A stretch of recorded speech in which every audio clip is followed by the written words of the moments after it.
Bonsoir à tous. Je suis Justin Vaïsse, je suis le président du Forum de Paris sur la paix. Et avec Trisha Shetty, nous aurons le plaisir de conduire cette cérémonie de clôture après 3 jours qui ont été très denses, très riches, qui n'ont pas été exempts de quelques soucis matériels, et on est désolé de vous avoir fait attendre, mais qui, dans l'ensemble, ont répondu à tout ce qu'on souhaitait faire. Nous faisons tous les deux cette animation de la cérémonie de clôture au nom des 6 organisations qui composent le conseil exécutif du Forum de Paris sur la paix. La Fondation Mo Ibrahim, la Fondation Kerber, l'IFRI, l'Institut Montaigne, Sciences Po et le Quai d'Orsay. Nous voudrions tous les deux remercier de tout cœur d'abord les étudiants de Sciences Po qui ont été les volontaires, qui ont aidé à l'organisation du forum, qui vous ont guidés. On voudrait remercier évidemment toute l'équipe du Forum de Paris sur la paix, l'association et également l'équipe d'auditoire. Ce sont eux qui ont réalisé les superbes décors qu'on avait aujourd'hui. Ce sont eux aussi qui ont réalisé les formats innovants, parce que tant qu'à faire un nouvel événement, on ne voulait pas copier tous les autres événements qui existent dans le monde, et c'est pour ça que vous avez eu les mini-agora, l'arbre de la paix, cette grande agora, etc. Et donc on en est reconnaissant.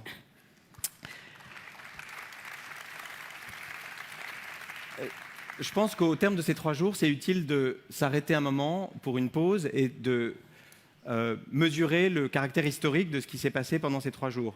Nous avons réuni tous les acteurs de la gouvernance globale, les États, les chefs d'État et de gouvernement, c'était le temps fort de dimanche, mais aussi les organisations internationales, les collectivités locales, des villes, des États, et puis toute la société civile, les ONG, les fondations, les acteurs religieux, les syndicats, les entreprises, les experts, les intellectuels.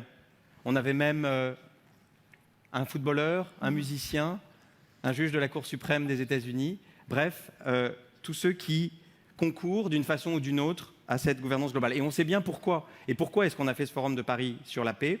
C'est parce qu'il ne peut pas y avoir de paix sans une bonne gouvernance mondiale. C'est aussi simple que ça.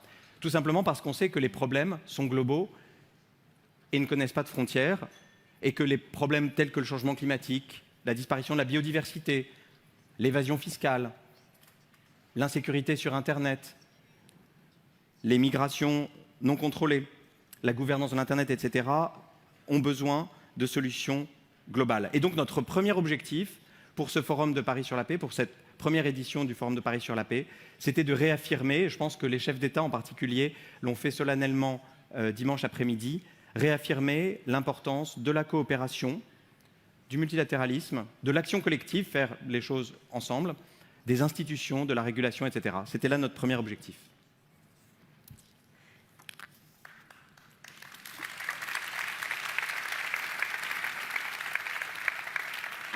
Thank you, Justa. I'm going to start off with the sentiment that I started the opening ceremony with, to say that we're gathered here today to honor the fallen and reinforce the pledge of never again. And when we say that, a lot of times people forget India's history with World War I, the fact that we had 75,000 fallen soldiers that we lost in this war. So for me, it is deeply heartening to be able to represent my country, have had our Vice President be here and lead the Indian delegation, to make it clear to the world players that we're serious about peace and we will be actively involved in leading the conversations when it comes to good governance. Thank you. And again, of course, to say that even though Paris Peace Forum is happening in Paris, we understand that there can be no conversation without active participation of Global South countries. So I just want to reinforce that as well. The second thing that I would love to say and highlight is that as magnanimous and as amazing it was to have all the world leaders come together for the opening ceremony, for us, it's been special to witness the last 2 days, because the ethos and spirit about the Paris Peace Forum is the solutions, is the magic that transpired within that space. Because when you talk to local communities about what peace means to them, they honestly don't really care about world leaders maybe showing up. It's a great photo op. They want to know about solutions. What are the solutions that you can address, push, invest in to make sure we have peace? So that is the magic. That is the magic of Paris Peace Forum. This is why this forum sets itself apart. It's a forum for people. And this is why the forum will not end today. The forum will live on because we're investing in these solutions. And the forum is not constricted to these walls either. It goes well beyond the walls because, again, we realize that the true stars of the Paris Peace Forum is the solutions. So thank you to all of you who submitted your projects. Thank you to all of you who showed up here. We want to make sure that we honor you and respect you. And again, say it out loud that y'all are our true stars. Y'all have made Paris Peace Forum what it is. Y'all are the beating heart of the forum. So thank you so much to all of the project leaders.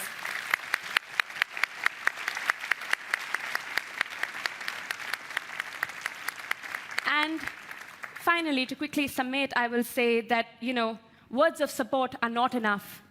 We had Secretary General Antonio Guterres show up and say that despite what people may say in terms of looking inwards, nationalism first, to say that, listen, we need multilateralism.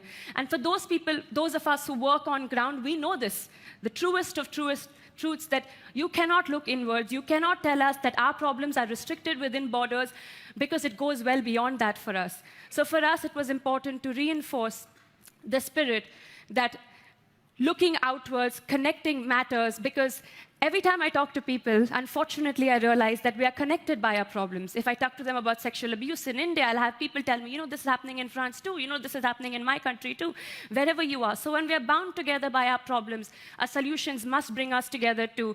And again, that is the spirit of Paris Peace Forum, and that is why we know that what we have built here today is going to be a movement that will inspire other forums also to live by the standards that we hope to have set. So thank you.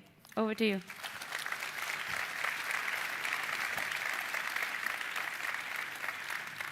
Thank you, Trisha. So beyond the space of solution, beyond the projects that we hope we've helped make a step forward, advance, be more visible, etc., I'd like to mention a few achievements, concrete achievements of the Paris Peace Forum.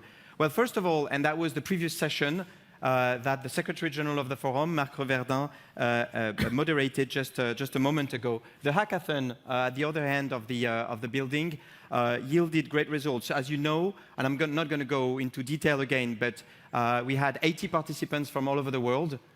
Coding is not a language, or it's just one universal language. So I believe that thanks to that, they could communicate among themselves, probably with a bit of help of English.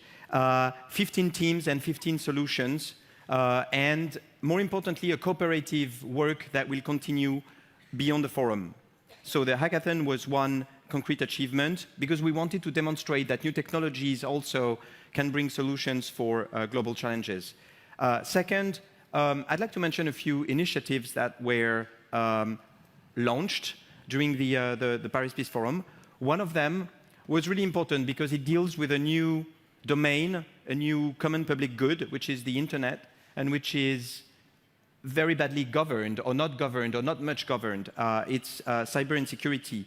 Yesterday, here at the Paris Peace Forum, was launched the Paris Call for Trust and Security in Cyberspace, signed by many states, many governments, but also many companies who invested their time, including some of them were here present in the forum.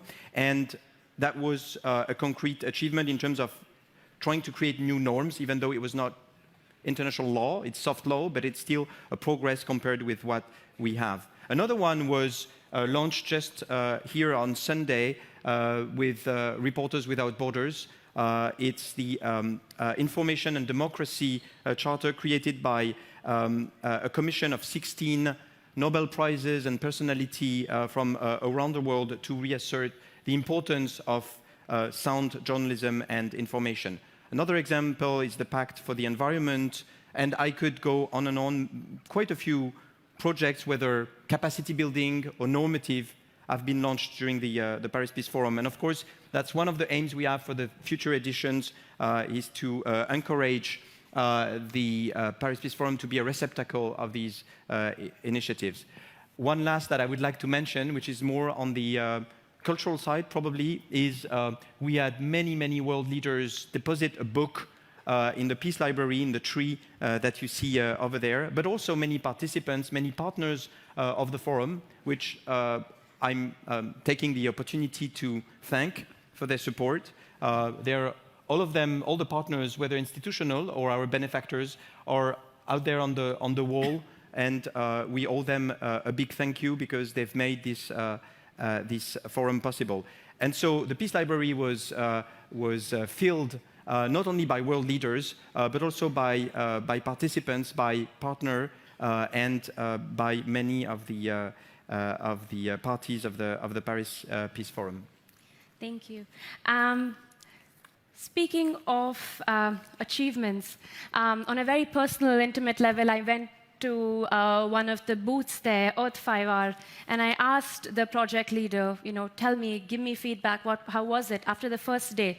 And he said, you know what would have taken me 3+ years of banging on doors, asking world leaders, pitching to them, trying to chase multiple people, their secretaries.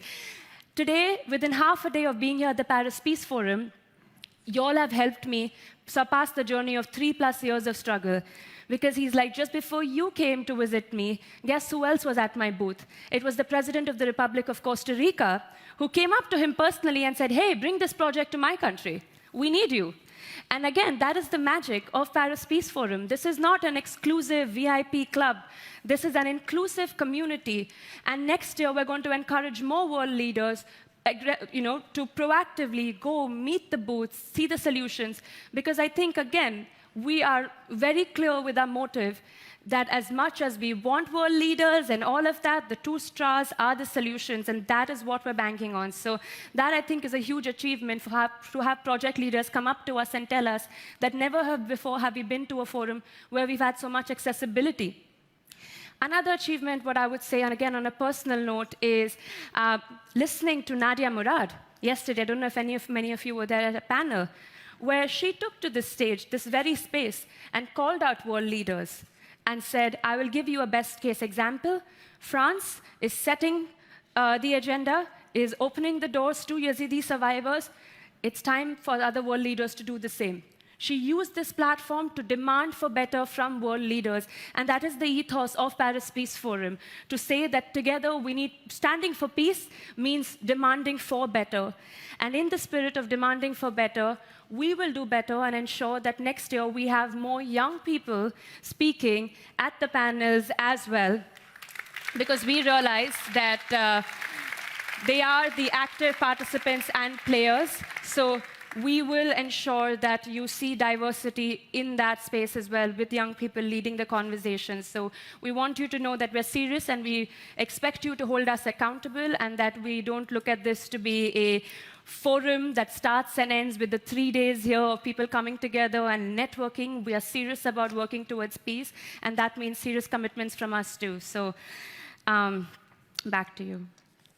So, as you know, the aim with creating the Paris Peace Forum was twofold. One, to make a political statement. Multilateralism is important. We need to defend it. We also need to adapt it to new realities, make more space, in particular for the Global South, etc. The second aim was to advance these projects. And in order to do so, we created the Space of Solutions. We created a place where for 3 days, these project leaders could meet, you could meet officials from states, officials from international organizations, foundations, fellow project leaders, you could network, etc. But we also think of the Paris Peace Forum not just as an event, but as a process. And as a process where we are taking these projects, and we'll be taking 10 of them and accompanying them up until the next edition in November 2019. And so that's why the Executive Committee of the Paris Peace Forum decided to create the Scale Up Committee, which will accompany these projects and will provide them help, whether help in visibility, help in political connections, or help in what we call venture support. And it's not a beauty pageant. We selected these projects based on the deliberation of the selection committee headed by Trisha, and also based on the votes that many of you did few of you actually did on the app. And what we were looking for were not only good projects, there were 120 good projects, so that would have been difficult, but more projects that the Paris Peace Forum could really help. And so after a very difficult deliberation, we decided to pick 10 of them, which we will now mention in alphabetical order, because there's no special order. And keep these 10 projects in mind, because we will open the next edition of the Paris Peace Forum by trying to assess at which point of development they are, whether they have been implemented, or whether they've made progress, or whether we have failed in helping them do so. And we have asked the project leaders to sit here in this bench, just before me here. And Trisha and I will mention the projects that we have decided to support with specific helps until next year. Great. Trisha? Like just I mentioned, there is no special order, but starting with a youth-led entity is always fitting. So the first project is AU-EU Youth Cooperation Lab by African Union Commission.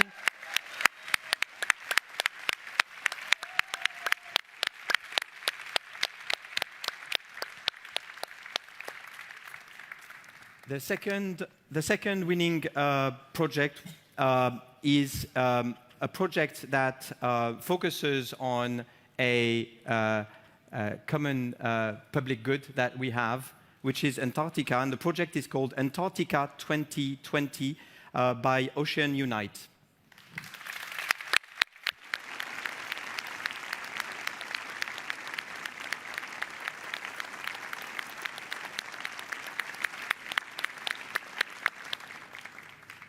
The third project is a really special one too. It is called Climate Resilient Zero Budget Natural Farming in Andhra Pradesh by the government of Andhra Pradesh. Congratulations. I would add many of these projects are multi-stakeholder. That is to say, they associate very often civil society, generally an NGO, sometimes with an international organization, etc. And here we have the example of multiple actors, including a local government, a very large local government, but a local government nonetheless. And just to quickly add to that, for us it was important to highlight such solutions to, again, set the benchmark, to encourage other governments to say that, you know, this is the benchmark we should be striving for. So that is why it was important for us to highlight your solution. Thank you.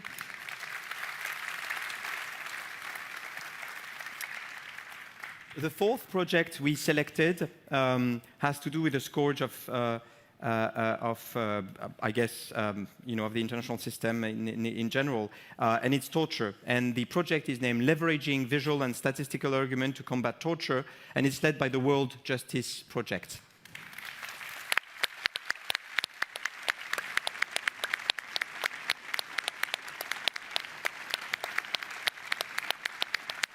It's also, I was mentioning multi-stakeholder, but it's also multinational, from Mexico, but also the US, and active in other countries. The fourth one is Digital Democracy Charter by Luminate. Do we not? Yes. Oh.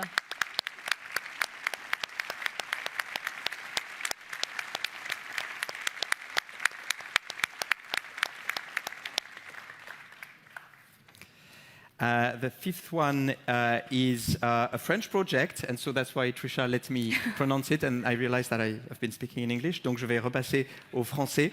I used up all my French on the opening ceremony, so. Ce projet est porté par le think tank Sinopia, et il s'agit du projet d'indicateur de partage de la valeur au sein d'une entreprise.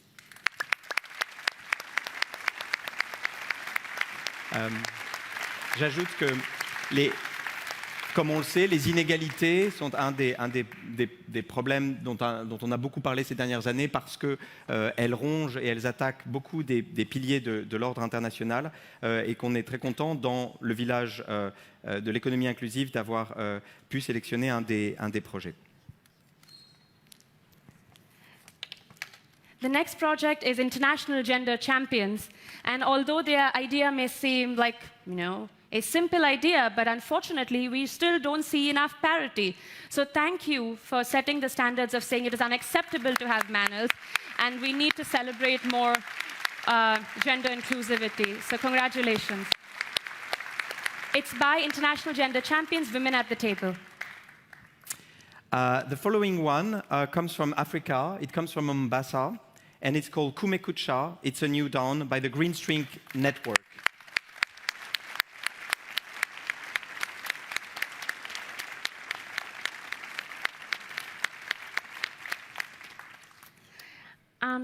If you already are not aware about their work, you really should look at the work because it really highlights the humane aspect to all the work that we're doing.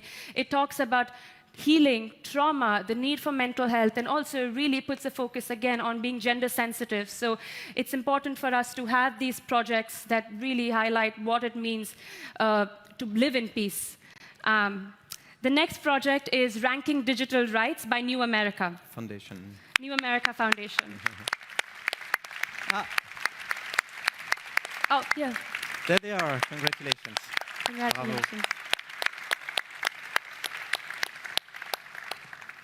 Enfin, le 10e et dernier projet que nous avons retenu pour cette année est The World Benchmarking Alliance by the Index Initiative.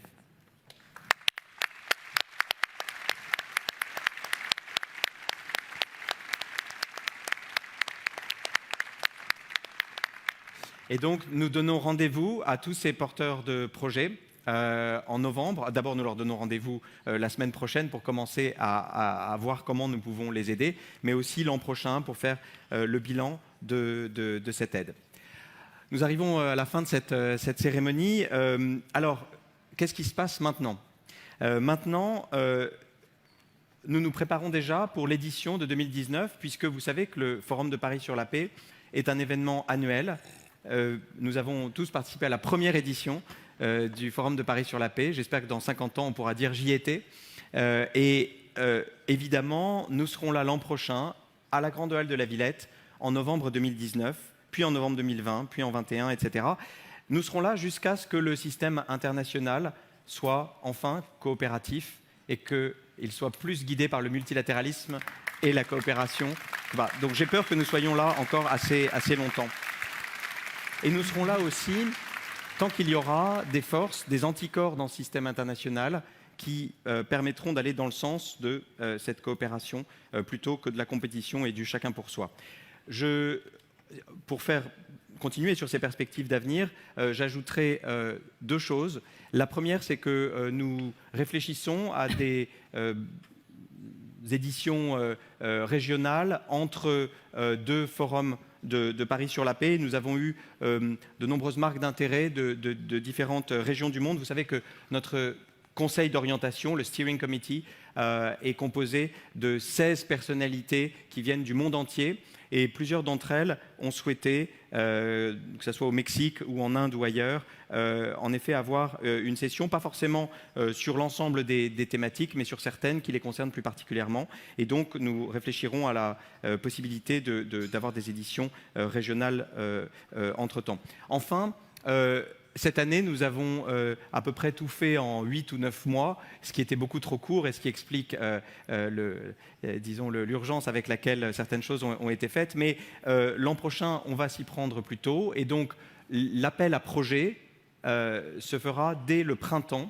Donc, faites passer le mot aux porteurs de projets qui souhaiteraient venir ou peut-être revenir s'ils en sont à une autre phase de leur projet, puisque nous ferons ça en gros entre le mois de mars et le mois de juin, de sorte à avoir plus de temps et que l'équipe puisse dormir un petit peu dans les 3 semaines avant l'événement. Voilà. Ça a été vraiment un très grand plaisir de faire cette cérémonie de clôture. Nous vous souhaitons un bon retour dans vos pays. Et Trisha, quelques mots de fin et de conclusion. Knowing Justin is knowing a man who never rests. I don't know what you're talking about. We will still continue getting emails from him at 2 a.m. I just want to say a forum is made by its people, by the values that bind us together. And for that, thank you so much, Justin, Mark, the entire secretariat, Pascal, for being so accessible to everyone. If you all are project leaders, you know you'll have sent them emails. Fenny has been responding to you at the very minute. So it's really a team that I have drawn so much inspiration from, to do more and do more and do more and keep refining the work that we're doing. So to all of you who have showed up, thank you for making it known to the world leaders that saw it fit to not show up, that this is the right thing to do, that showing up is the right thing to do. So thank you for making this event such a great success. Thank you for being part of the movement.